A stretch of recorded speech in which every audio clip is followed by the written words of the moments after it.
Bismillahirrahmanirrahim. Assalamualaikum warahmatullahi wabarakatuh. Salam sehat, salam sejahtera, dan salam bahagia.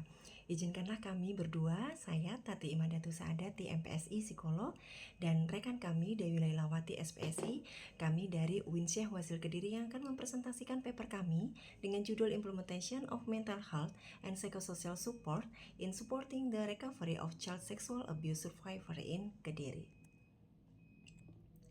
Sebagai latar belakang bahwa kekerasan seksual pada anak merupakan salah satu bentuk pelanggaran hak anak dari masalah keadilan gender yang masih menjadi perhatian serius. Dan tentunya kita bersama tahu beberapa dampak yang mungkin muncul pada anak-anak yang mengalami pelecehan seksual atau kekerasan seksual. Mereka akan mengalami trauma psikologis dan tentunya ada upaya pemulihan yang tidak cukup hanya melalui perlindungan hukum, tetapi juga memerlukan dukungan kesehatan mental dan psikososial yang berkelanjutan.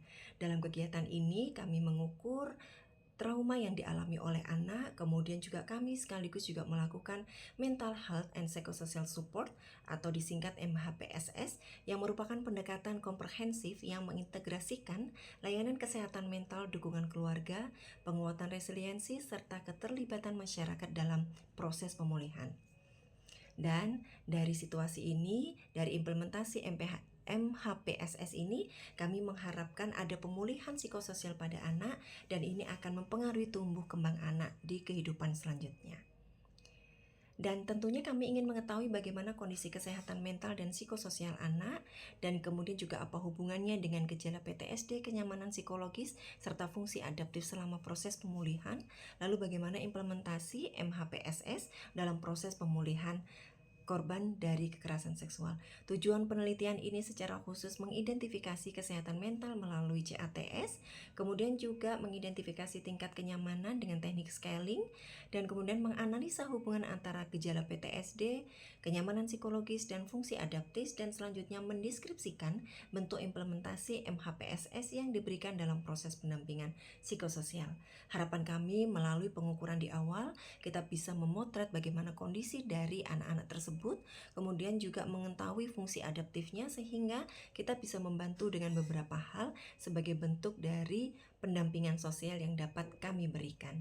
Manfaat dari teoritisnya menambah bukti ilmiah mengenai implementasi MHPSS, kemudian juga manfaat praktisnya salah satunya adalah menjadi acuan bagi tenaga profesional dalam memberikan layanan pendampingan.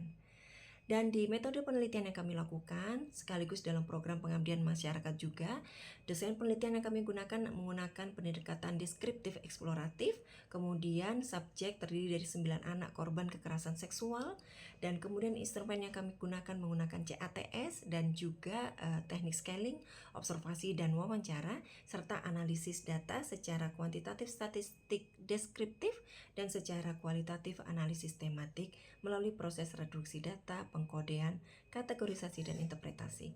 Dari intervensi MHPSS yang kami lakukan, terdapat 1, 2, 3, 4, 5, dan 6 tahapan yang dilakukan dimulai dari eksplorasi, kemudian juga validasi trauma dan emosi, kemudian kita melakukan permainan terapeutik, dan kemudian afirmasi positif dan motivasi, dan kemudian ada permainan kelompok juga, dan juga terakhir diskusi orang tua dan konsultasi psikososial. Tentunya dari paparan kegiatan ini, langkah-langkah yang diharapkan dapat mengakomodir kepentingan dari para anak-anak korban kekerasan seksual ini, kemudian juga kecemasan dan kekhawatiran yang dialami oleh orang tua. Dan kemudian dari landasan teori kami menggunakan Multavi, dari tokoh Multavi, kemudian Diatmika, dan kemudian IAS juga. Dan dari data penelitian kita peroleh bahwa ada potensi PTSD yang dengan frekuensi 7 dengan presentasi 77%, dan kemudian sedang 1 anak, normal 1 anak, sehingga di total menjadi 9 anak. Dari data kenyamanan psikologis anak kita mengetahui bahwa anak-anak merasa sangat tidak nyaman. Ada 3 anak, kemudian merasa tidak nyaman 2 anak, cukup nyaman 2 anak, nyaman 2 anak, dan sangat nyaman tidak kita temukan. Kemudian dari data penelitian ketika kita sandingkan, misalnya subjek A memiliki skor kecenderungan trauma sebanyak 25, kategorinya memiliki potensi trauma, kemudian memiliki skor kenyamanan yang sangat tidak nyaman.